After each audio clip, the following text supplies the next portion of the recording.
I've said before, the only reason David Frost is currently, shall we say, in charge of the UK-EU relations is he's there essentially to be the biggest source of annoyance to the EU as possible and make it look like that the UK is putting up some, quote, valiant fight against the EU, you know, it's going like that. Aren't we doing such a good job fighting the evil EU?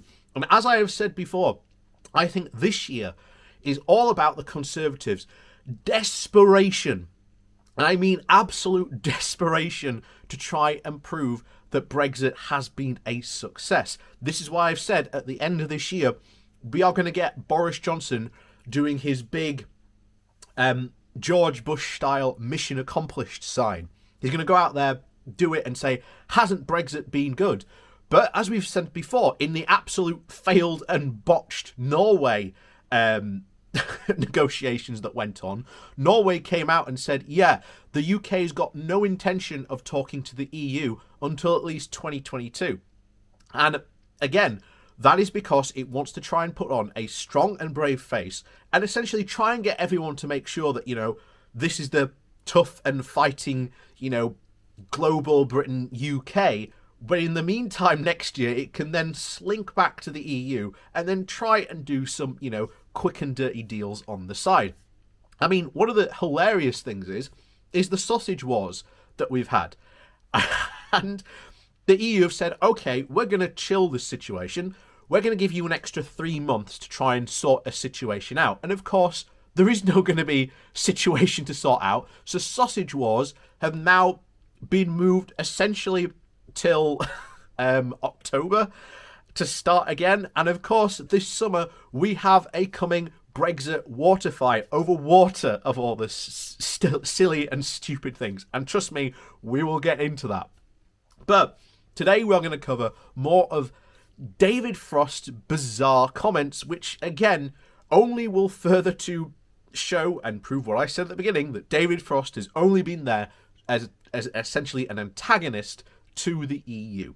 And that's the only reason why he's there. So before we do jump into that, please do remember to hit that like, share and subscribe button. And of course, down below there are links to my Patreon page, as well as a link to a one-off donation link called Buy Me a Coffee, where you can, well, buy me a coffee. And as always, thank you very much to all those people who do support the channel that way.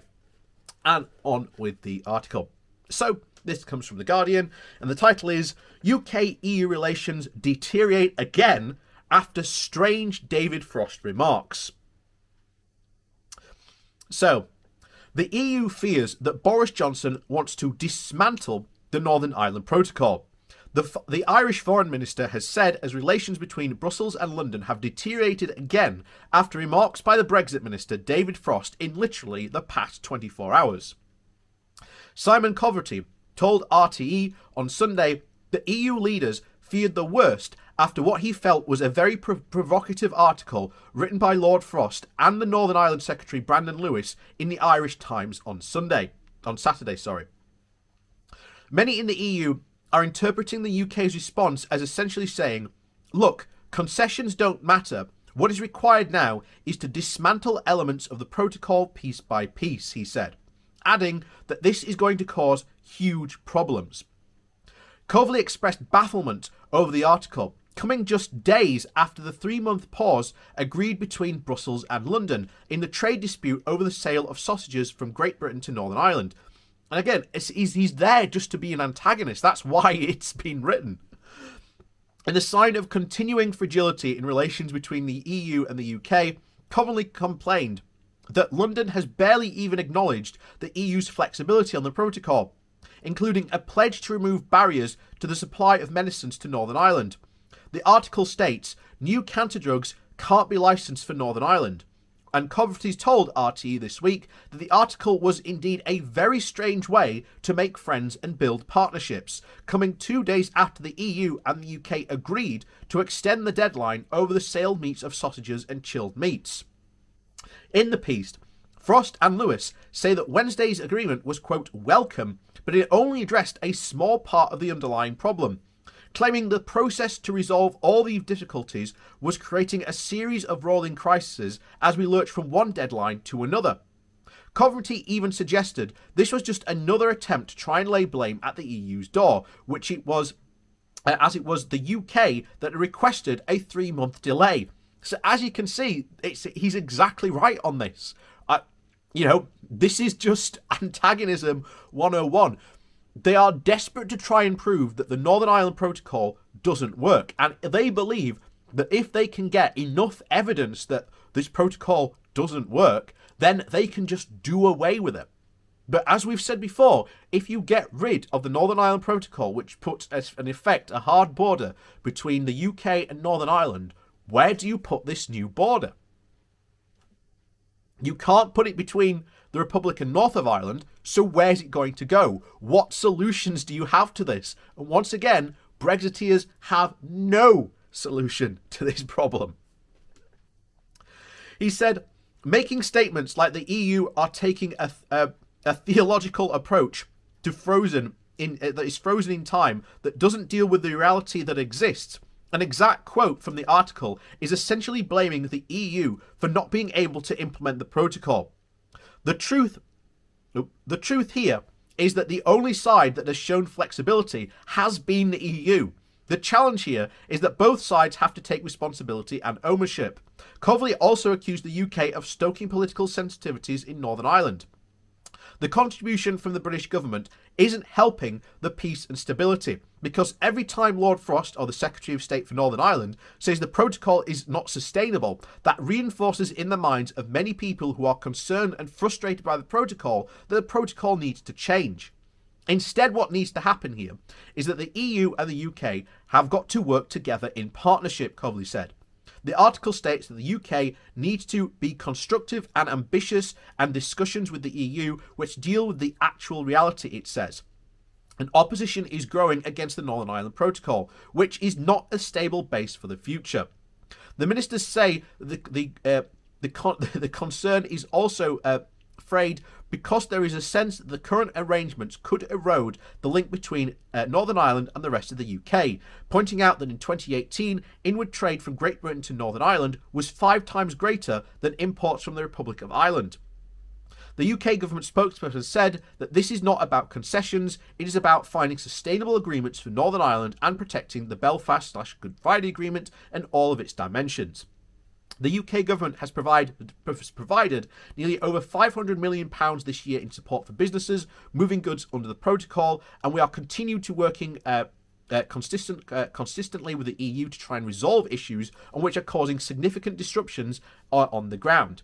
And we will consider all options available if solutions cannot be found, because of our overriding responsibility is to support the peace and prosperity and stability in Northern Ireland. Yeah. The Northern Ireland Protocol certainly hasn't done that, but there you go. In separate remarks in an interview with the Sunday Telegraph, Frost said that it was reasonable to suggest resetting the protocol now, and that the implications of it on the ground were well known, and with particular opposition in unionist and loyalist communities. It doesn't just seem unreasonable to us to say that these agreements aren't working out quite well as we both thought. Look at the effects and the way that it's playing out. We should really take another look at how it's happening. I agree with the Irish minister there. He is completely 100% right. The EU have been far more flexible than even the UK has. And remember, the Northern Ireland Protocol is not an EU invention. It is the creation of essentially the UK government. And again, it almost has effectively become the backstop to which effectively many of these Brexiteers were vehemently against. I mean, Theresa May, as bad as her premiership was, she was 100% right with the backstop, agreeing that this was going to cause significant problems. But of course, the Brexiteers then used that to then initiate a coup against her, and then they're now essentially in complete control of the Tory party. Whoops. So yeah, the government are desperate to prove that the Northern Ireland Protocol doesn't work, because they are desperate to try and scrap it and get rid of it, because again, they do not want any remnants of EU legislation or anything like that taking place. And that means that they want to take the whole of the UK with them, and that potentially does include Northern Ireland. So we are in a huge, huge situation here that will not see any solutions unless the UK actually wants to work and make the Northern Ireland Protocol work, and that means working with the EU. But that ain't going to happen. Will they do it in 2022? Unlikely. The only way to actually solve this problem is if the UK actually, again, rejoins the European Single Market and Customs Union. That is the only way and the only solution which solves this problem. So, as always, thank you very much for watching. Do remember to hit that like, share, and subscribe button on your way out. And, of course, down below there are links to my Patreon page, as well as a one-off donation link called Buy Me Coffee, where you can buy me coffee. And, as always, thank you all for watching, and we'll see you all next time.